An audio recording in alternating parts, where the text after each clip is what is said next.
dando sequência à nossa segunda aula, aí agora eu vou falar sobre a representação de números na reta real. Bom, a gente trabalhou até agora com o conjunto dos números reais, tá? Na verdade, natural, inteiro, racional, irracional, mas a gente vai trabalhar efetivamente nas nossas contas, hora de fazer gráfico, no conjunto dos reais. Então é muito importante a representação do conjunto dos reais no que a gente chama de reta real. Bom, então o conjunto dos reais ele é denotado por R, tá? Quem está lá dentro são todos os racionais e irracionais, tá? Na verdade, todos os números que você está acostumado a trabalhar aí, né, no seu dia a dia. E a gente pode representar esses números reais na reta real. Como é que é a reta real? É uma reta, tá? Isso aqui não está muito reto, mas dá para fazer reta bonitinha aí com a régua, que eu não estou usando régua. Ela é orientada da esquerda para a direita, então aqui tem um sentido da seta de orientação dela. Existe um ponto que a gente chama de origem, que é o zero, né, para separar o que é positivo do negativo. O que está à direita de zero são os números positivos, o que está à esquerda de zero são os números negativos. Então, por exemplo, professor, localiza o número 1, mais ou menos aqui. Ah, professor, não está na mesma escala que eu estou usando. Não tem escala aqui. Você põe do jeito que você quiser a representação, tá? É um esboço, só para representar. É claro que você não vai pegar e colocar o 250 antes do 1. Não, 250 tem que estar depois de 1. Mas talvez você podia pôr um 250 aqui, ó. Não precisa ser totalmente em escala. Não tem problema nenhum. Obviamente tem que usar a lógica de colocar uma ordem aí, né? Por exemplo, o número π. Põe um π mais ou menos aqui, ó. Π é quanto? É 3,14 nos quebrados. Então ele está depois do 3 e antes do 4. Sei lá, mais ou menos assim, tá?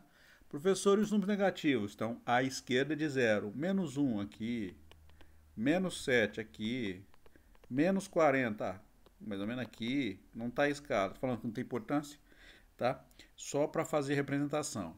Uma coisa que faz importância é quando vai fazer gráfico. Aí quando a gente estiver no plano cartesiano, aí a escala tem que estar correta, tanto embaixo quanto em cima. Mas a representação de número, não necessariamente, você não vai usar essa representação para desenhar nada, só para fazer a representação mesmo.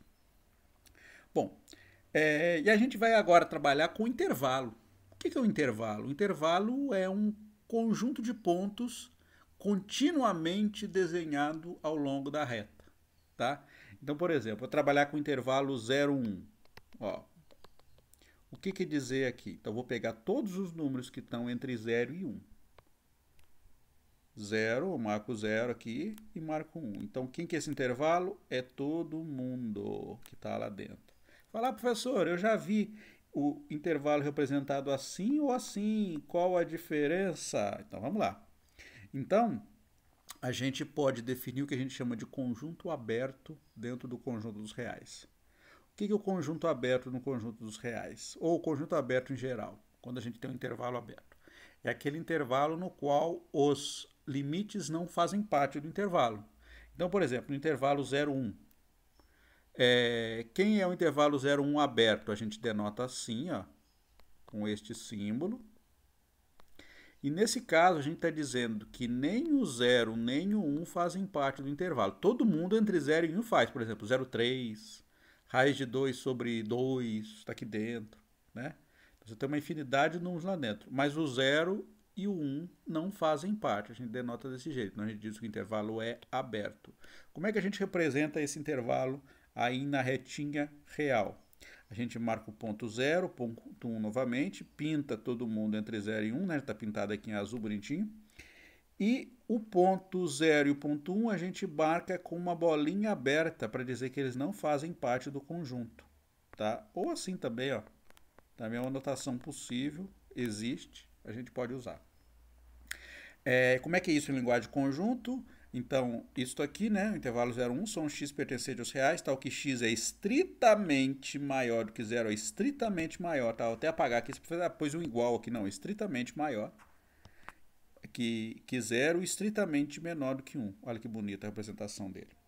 Professor, e o de cima que você acabou de escrever ali, o que que é? Bom, esse é aberto e o de cima é o fechado, tá? Qual a diferença do aberto para o fechado? É que no fechado ele contém os extremos, ó. Então, x, o 0 faz parte e 1 faz parte também, tá? E como é que a gente representa? A gente pinta todo mundo entre 0 e 1 e coloca uma bolinha fechada no 0 e no 1. Pode representar assim também, ó, 0, 1. Olha que beleza. Olha que linda a representação, tá? Bom, e intervalo que pode ser aberto de um lado e fechado do outro? Pode ter? Pode ter. Pode ter uma representação assim, ó. O que é isso aqui agora? Já que a gente aprendeu sobre os intervalos, a gente sabe que isso aqui, o 0 faz parte e o 1 não faz, tá? Então, para a gente representar é bolinha fechada no 0, bolinha aberta no 1. Ah, tem uma outra possível representação desses intervalos aí. Por exemplo, intervalo 0, 1. É possível também você ver a representação assim, ó.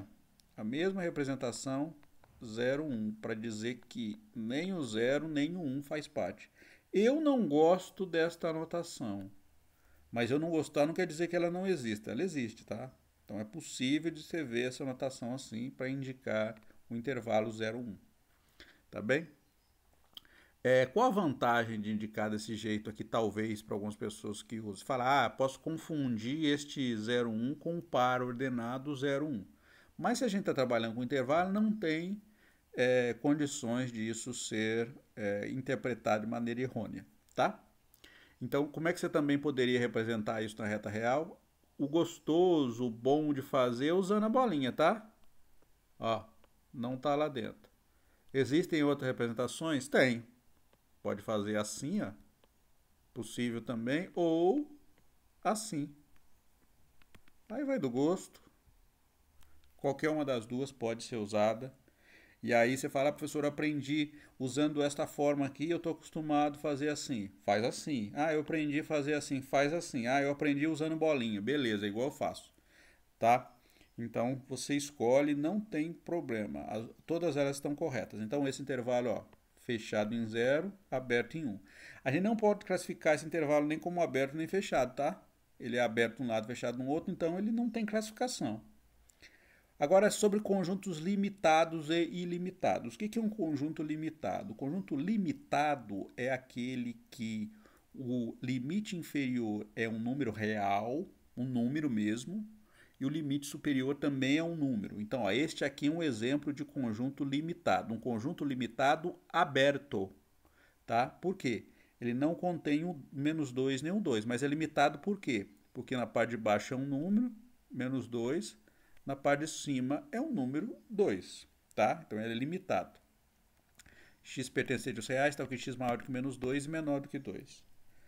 Um que é fechado à esquerda, aberto à direita e é limitado também. Aqui, ó, limitado por quê? Limite inferior, 0. Limite superior, 2. Olha que beleza. 2 não faz parte do conjunto, 0 faz. Bolinha fechada em 0, bolinha aberta em 2. Professor, representa daquele jeito lá, usando chavinha e colchete. Pode ser assim, ó. Para 0 e assim para 2. Ó, fica feio, né? Fica feio porque aqui também eu não tenho condição de desenhar bonito. Até tento. Ó, 0, pode ser assim também, professor? Pode ser assim também. Aí vai do gosto do freguês, tá? Ah, aqui eu não estou usando bolinha fechada. Ah, também quando faz parte, você pode pôr assim, ó, colchetinho nessa direção aqui, ó. E agora, bom, aqui é limitado ainda, tá? É limitado ainda a representação limitada, de menos 3 até 0, aberto em menos 3, fechado em 0. E agora um exemplo de um que é ilimitado, tá? A reta real toda, por exemplo, é ilimitada. Olha a parte de baixo dela. Quem que está na parte de baixo? A parte de baixo dela é menos infinito. É número menos infinito? Não. Infinito não é número, tá? Infinito é uma tendência de crescimento. Até quando você era criança, ela falava: eu gosto de você infinito. Ah, eu gosto de você 2 vezes infinito, 3 vezes infinito. É tudo infinito. 3 vezes infinito, infinito, 5 vezes infinito, infinito. É só uma tendência de crescimento, tá? Então ele não é número. Então, de menos infinito até mais infinito, ó, é a reta toda, o intervalo é ilimitado. Professor, e se um lado for um número, falta pintar aqui, ó. E se um lado for um número, e do outro lado for infinito, mais infinito ou menos infinito, também é ilimitado. Esse intervalo também é ilimitado, não tem fim. Tá? Ele é limitado. Ilimitado à esquerda, ilimitado à direita. Você pode dizer isso, tá?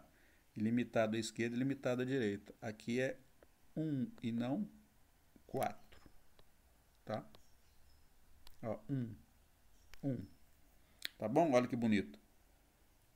Olha o outro aqui. Esse é ilimitado à direita e ilimitado à esquerda. Por quê? Menos 3 mais infinito. Mas a grosso modo, você falar, se fosse classificar ele, é limitado ou ilimitado? É ilimitado. O intervalo é ilimitado. Quando ele não tem fim, ele é ilimitado. Se você quiser classificar ele de maneira mais exata, tá? Dar o nome e sobrenome do conjunto, você diz que ele é limitado à esquerda e ilimitado à direita. Mas se for para classificar só como limitado e ilimitado, ele é ilimitado, tá? Porque ele não tem fim, ó, não termina nunca. E para finalizar aí, vou falar sobre os intervalos disjuntos. O que são conjuntos disjuntos? A classificação de conjuntos disjuntos são aqueles conjuntos que não têm nenhum elemento em comum.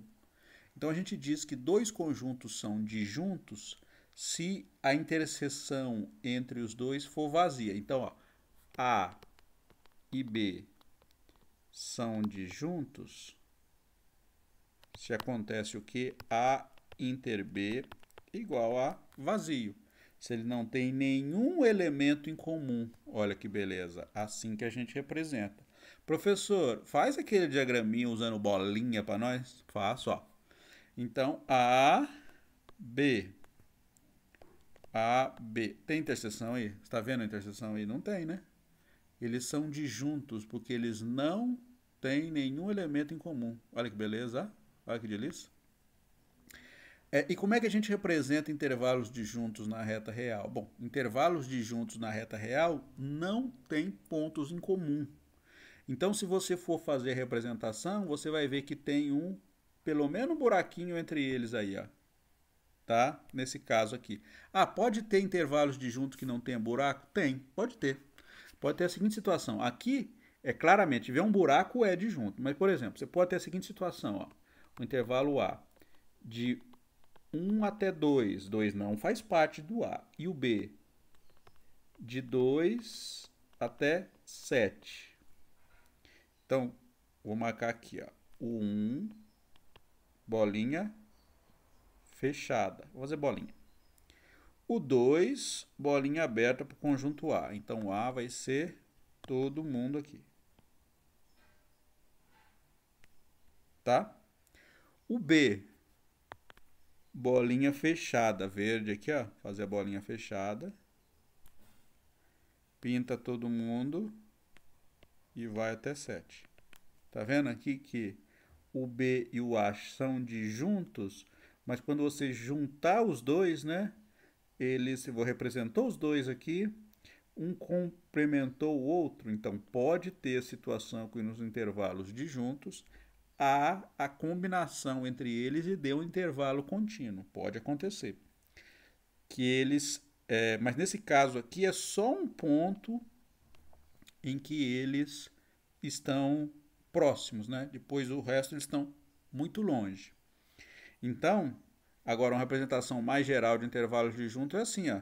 Você tem esse intervalo aqui, esse intervalo, tá vendo que eles não têm nenhum ponto em comum, tá? Bom, então a gente finaliza a segunda aula aqui e vamos depois para a terceira aula. Muito obrigado.